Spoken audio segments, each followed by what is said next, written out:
Welcome to another episode of the Popcorn Theory, and this is Dave. And Jen. And we're going to dive into two fan theories about Art the Clown today. And this is a 2 out of 3-parter in fan theory. So the first one that is dropped was, who's the little pale girl? Is she a demon? Is she a vengeful ghost? And I got crushed in that theory. This one we're going to talk about who Art is, and then in the next one we're going to talk about if there are 2 clowns that are in Miles County. The Miles County Clown and Art the Clown.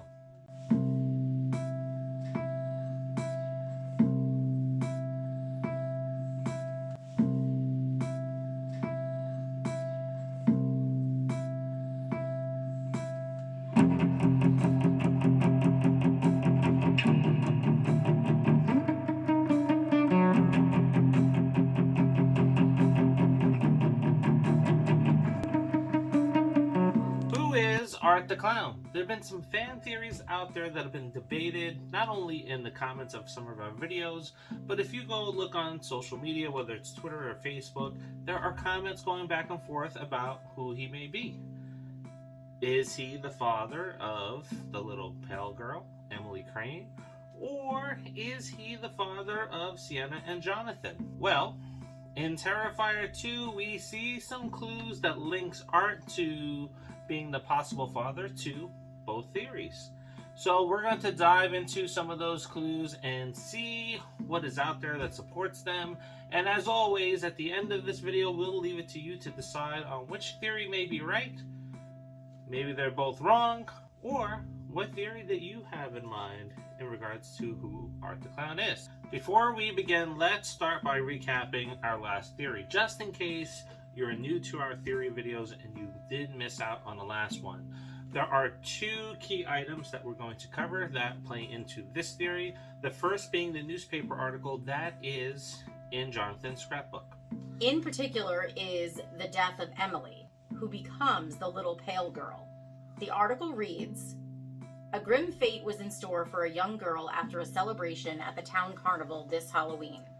10-year-old Emily Crane was last seen alive, cheerfully roaming the carnival grounds earlier Friday evening.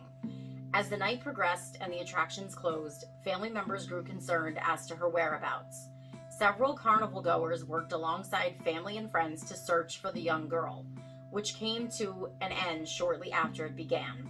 Crane's lifeless, mangled body was discovered in a makeup trailer just outside the main event grounds. Crane was the daughter of 2 prominent circus performers whose family also includes a long line of very popular, well-respected circus acts, mimes, and similar talents." Key thing to note in this article is Crane was the daughter of 2 prominent circus performers whose family also includes a long line of very popular, well-respected circus acts, mimes, and similar talents. Now, while the article does not clearly state what her parents did as part of the carnival, it does mention that her family does consist of mimes and circus acts. Now let's quickly revisit the timeline from our last episode before we update it with some key notes. You'll notice that we only covered 3 out of the 4 Halloween nights. Now, just because Art is dressed as a clown, that doesn't mean that he is a clown. Think about it. Is Jason a hockey goalie? But Art is very likely connected to the circus or carnival because during the previous year's massacre, he leaves a calling card in the form of a circus sign draped across Tara's lap. And what might be the Halloween before it, we see Sarah fleeing from the old gas station after discovering Art mutilating the body of the gas station attendant. As she is speeding away, she passes Art on the side of the road, who is hitchhiking with the sign that says Circus. Our next obvious clue is that Art and the little pale girl are dressed alike. Now, for the life of me, I do not remember ever seeing a mime at a circus. Yeah, I don't remember seeing a mime in a circus. I've been going to a circus for a very long time, and You just made yourself sound really old. Very small the first time I went, and I don't remember any mimes being there. I remember clowns being all silly coming out of like a little tiny car and you have 10 of them in there, but I don't remember any mimes. You? No, not that I can recall. I think I saw a mime at a carnival once, but not a circus. The origins of mimes and clowns are intertwined, dating back to ancient Greece. And in the late 1700s, where we saw the emergence of the mime Partenio in Paris, at the time, this mime was portrayed with a whitened face, wore a loose white blouse with large buttons, and wide white pantaloons, sometimes even appearing with a frilled collarette and a hat. Partenio became associated with being the sad clown, alienated by people to become an observer of the mysteries of the human condition. As the 1800s drew to a close, the Partenio mime style was also accompanied by a female counterpart. It was also during this time that Joseph Grimaldi expanded the art of Partenio and incorporated it in the circus. Many circuses feature multi-generational families, so it's easy to conclude that Art and Emily's look and mannerisms are tied in with a long line of cranes in the circus. All right, we're going to let everybody mull that over for a little bit, but what's your thoughts on that? She has this history with the circus. Her parents were involved in the circus, and it doesn't say what either one of them did. So... could be a potential spin-off, right? The cranes, right? Maybe they're into their own little shady shit. There you go, Damien. More ideas for you. Now, we may have already met one of Emily Crane's parents in the Terrifier universe. In the first Terrifier, we meet the cat lady who is suffering with mental illness, or maybe even a mental break. We see her tending to the needs of a baby doll named Emily, something that 2 of our subscribers called out. You're really going to like it here. Isn't she, Emily? This is my daughter, Emily. Say hello to the pretty young lady. This seems a bit more plausible that the tragic loss of a child would cause anyone to have a mental break. Here, I think it is quite possible that the cat lady became delusional after the death of Emily, left the circus, but this does not mean that she has not encountered Art before. In fact, she may have witnessed Emily's death, and this could be seen in a few scenes that we're going to talk about. Yeah, when we first kind of learned that the little pale girl was more than likely Emily Crane, I immediately was like, wait a second. Emily was the baby doll, and that lady was nutso. Went over my head. Because he doesn't remember names. That's why. Because he does... it's a long-running joke that he calls me babe because he doesn't remember my name. So... Easter eggs, I'm good. Names? Yeah. No. He's really, really bad at names. So he never even caught on to that at all. And I was like, dude, that lady was batshit. And she was calling that baby doll Emily. And, oh, look, Emily was murdered. The cat lady stumbles upon Art killing Tara and watches in horror as he shoots her.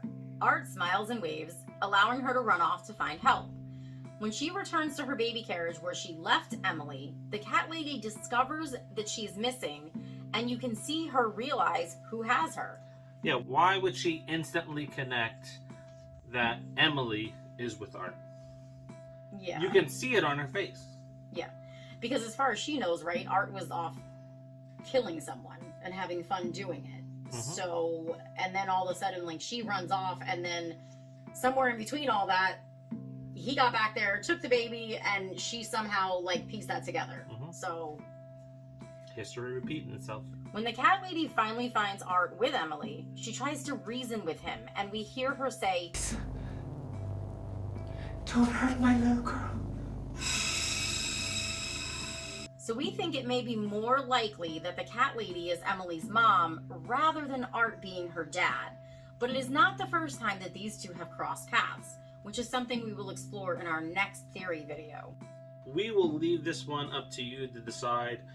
In regards to Art being Emily Crane's father and connected to the little pale girl that way, I can see the similarities in some of the links, but I don't think so. I don't think she's the father. That he's the father. Yeah, I don't think that he's the father. Yeah, in the words of Maury Povich, you are not the father. I don't think that he's the father. I think it's definitely more likely that the crazy cat lady is Emily's mom. Who her dad is, that still remains to be seen. I don't think that it's Art. That's just my gut feeling. Yeah, what do you think? Who's the parent here? Do you think either one of them the parent? Maybe not. The second fan theory is that Art is Jonathan and Sienna's father. Now, some of this comes from subtle visual hints along the way in Terrifier 2. Like the clothes Sienna wears. Her scrunchie, her sweatshirt, the mug in her room are all black and white striped. In our last popcorn theory, we talked about Jonathan and Sienna's father's mental state. He had like this giant brain tumor that, I don't know, it just made him do all this fucked up shit. And he was like seeing things, and he got really abusive towards the end. His mental state can be tied to a possible transformation to Art. The clues to this lie with their father's scrapbook. Where not only do we see newspaper clippings of Emily's death and Miles County massacre victims, we also see several drawings tying back to an age of dragons, fairies, and demons. One of the pictures is of a man standing with a sword looking at a castle in the distance, possibly representing himself. And then the final picture in the book, the end of his work, is of a Valkyrie holding the head of a demon and a short sword. As we learn throughout the movie, the Valkyrie he drew was for Sienna, and she was aware of it. He also gifted her the short sword. She modeled her costume after the drawing. You know what I was making? It's Daddy's character. Yes, but seeing it on paper and seeing it on your daughter are two different things. However, this is not the only thing that he left behind. The scrapbook was most likely left with Jonathan, with him being the caretaker for the book. Both Barbara and Sienna did not know where it was, and that was clearly stated during the film. The reason for leaving the book with Jonathan is because his talent or skill may be problem solving, or his father shared his secret with him, along with instructions on how to tell his sister and mother when the time was right. You're acting crazy, okay? He created this character for you. He gave you that sword right before he died. It's like he saw this coming. It's obvious that his mother most likely did not believe his father and his personal beliefs. He was sick. Why can't you understand? He didn't know who he was or what he was doing half the time, and this bullshit is nothing but a fucking reminder. It kind of makes sense that he left the book for Jonathan. Yeah, and I think also because he, you know what it is too, he's like young and he's impressionable and he really believes like all of this stuff, and he kind of, you know, he really looked up to his dad and he really is interested in all this stuff, so I think it just makes sense. The book could have served as the keys in how to defeat him when the demon took full control of him. That demon being the same one we see Sienna holding the head of. This form of resurrection is known as demonic resurrection and occurs when an individual is returned from physical death due to a connection with a demon, meaning that their father may have dabbled in the occult or have been connected with the Ninth Circle Druids. Now, their father is not alone in these visions or the possible demonic resurrection. In All Hallows Eve, we learn that there was another person who is having these same visions start. Thing gives me the creeps. What is it? It's a face. It's just a horrible face. Honestly, I can't even be in the same room as this thing. John's wife clearly states that he was in a trance-like state after having a nightmare the night before. He doesn't remember painting it. No, he swears he was in some sort of trance or something, and all he remembers is waking up from this terrible nightmare with this image in his head, and the next... The demon moves from person to person, and Jonathan and Sienna's father was able to leave behind the clues on how to kill it and not bring harm to anyone else. Which is why we see the rise of the little pale girl, a second demon who is guiding Art back to his family to stop them before they kill him.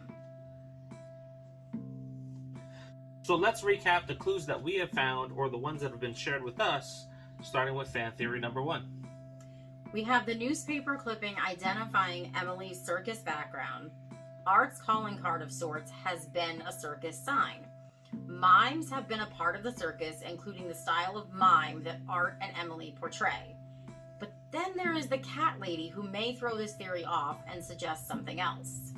Fan theory number 2, the drawings in the scrapbook, along with the newspaper clippings, serve as clues for what is going to happen and how to defeat Art.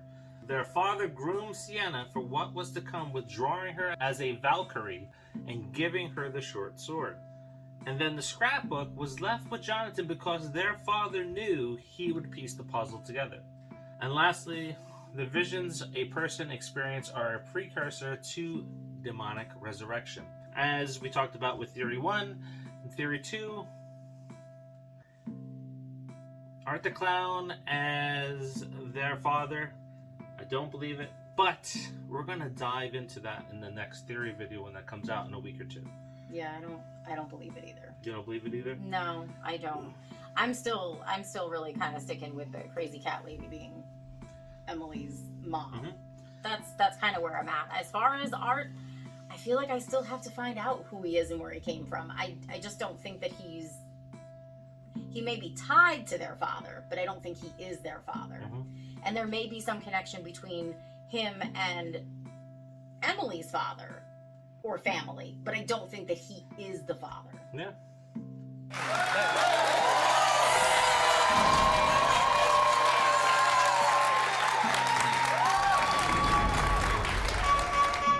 You are not the father. So, what do you think? Let us know if you are supporting one of these 2 fan theories that are out there. Do you have your own theory? Drop them in the comments. As you've seen that we're playing some of the comments that were left in some of the previous videos. We do have some that are picked out for the next one that is already written, but we get some good comments before we record that one. We'll include it in there, and you'll get credit for it. Yes, we always give our subscribers credit for what they find. Yes. So, until the next Popcorn Theory, don't forget it is the quest for 5,000 subscribers, and you can help us get there by liking, subscribing, and sharing. Along that journey, you have a chance to win some prizes for every video that hits 100 comments and 100 likes. And then when we hit 5,000 subscribers, you have a chance to win this box of Strawberries and Scream cereal signed by Matthew Lillard and David Arquette. And we do have a couple of winners that are expecting posters, and they will be going out after we finally track down some shipping tubes. Yes. Man, is that a hard thing to find, and I really thought it wouldn't be. Yeah, well, one store burnt down by us, so. That's true. Well, it didn't burn down. The inside, it was a whole thing. All right, until the next Popcorn Theory, See ya. See ya.